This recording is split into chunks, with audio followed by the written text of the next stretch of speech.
Pembangunan pesat negara khususnya di kawasan bandar-bandar utama telah menyaksikan pembangunan berstrata dilaksanakan secara meluas bagi mengoptimumkan penggunaan tanah.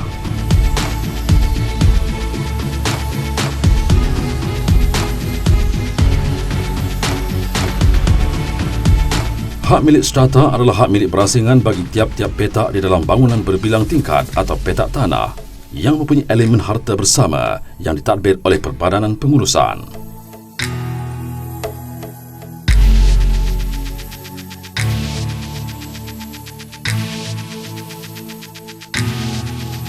Contoh pembangunan berstrata adalah seperti kondominium,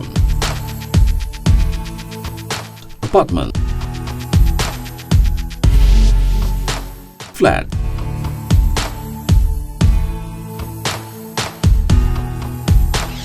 landed strata, small office, home office atau SOHO dan sebagainya.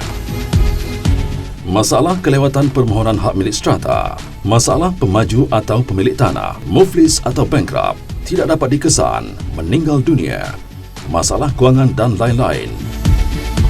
Masalah bangunan, contohnya terkeluar dari sempadan lot. Masalah tanah, contohnya tukar syarat atau pecah sempadan, gadaian tidak dilepaskan. Kesan kegagalan mendapatkan hak milik strata, menyukarkan penjualan atau pembelian unit strata, menyukarkan tuntutan pusaka, bangunan tidak dapat diurus dengan sempurna kerana Perbadanan Pengurusan tidak dapat diwujudkan, menjejaskan keharmonian hidup masyarakat. Kesannya, sampah bersepah, lift rosak, bangunan tidak diurus dan sebagainya. Selaras dengan dasar kerajaan yang mendahulukan kepentingan rakyat dan mengutamakan pencapaian, cadangan supaya langkah proaktif untuk mempercepatkan proses permohonan dan pengeluaran hak milik strata telah diutarakan bertujuan menambah baik sistem penyampaian sedia ada. Objektif. Atas dasar itu, Pindaan Akta Hak Milik Strata 2013 telah memperkenalkan konsep aliran kerja baru, iaitu pengeluaran hak milik strata secara serentak dengan pemilikan kosong vacant possession atau VP.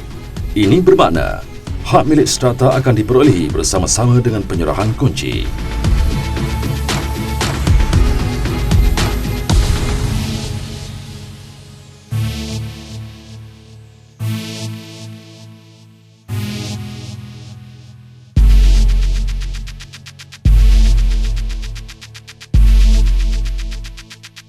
Bagaimana hak milik strata dikeluarkan serentak dengan VP?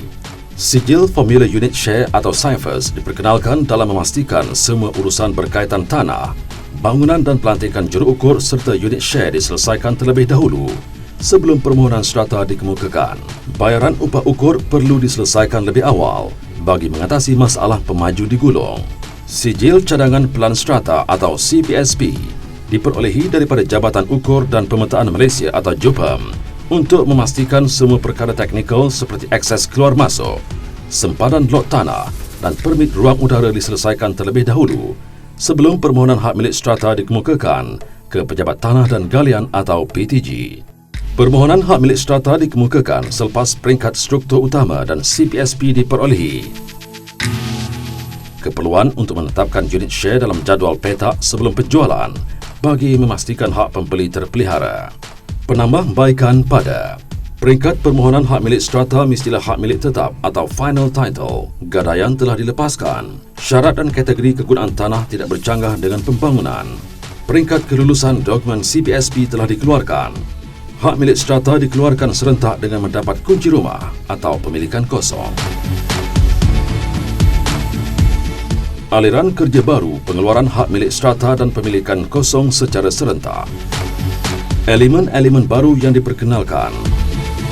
SIFUS wajib dipohon daripada Pejabat Tanah dan Galian atau PTG Negeri selepas pelan bangunan diluluskan, tapi sebelum penjualan mana-mana petak atau sebelum permohonan CPSP mengikut mana-mana yang terdahulu. Selain daripada itu, jadual petak hendaklah difailkan kepada Pesuruhjaya Bangunan atau COB terlebih dahulu sebelum penjualan dilakukan. Permohonan CPSP ke Jabatan Ukur dan Pemetaan Malaysia atau JUPAM pula perlu dilakukan dalam tempoh 3 bulan dari tarikh perakuan struktur utama. Berdasarkan aliran kerja baru ini, pendaftaran hak milik strata akan dapat dikeluarkan serentak dengan pemilikan kosong.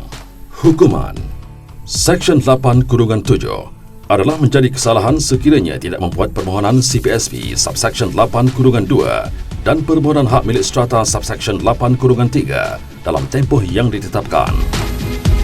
Seksyen 8-8 memperuntukkan denda tidak kurang daripada RM10,000 tetapi tidak lebih daripada RM100,000 atau penjara tidak lebih 3 tahun atau kedua-duanya, dan denda tidak kurang daripada RM100 tetapi tidak lebih daripada RM1,000 bagi setiap hari kesalahan itu terus dilakukan. Perbadanan Pengurusan Subsidiari atau Sub-MC.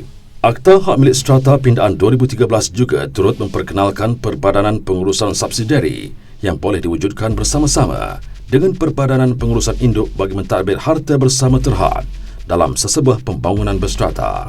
Ianya diperkenalkan untuk memenuhi keperluan yang pelbagai dan mewakili kepentingan yang berbeza bagi pemilik petak di dalam satu skim yang sama dari segi penggunaan dan penyelenggaraan harta bersama.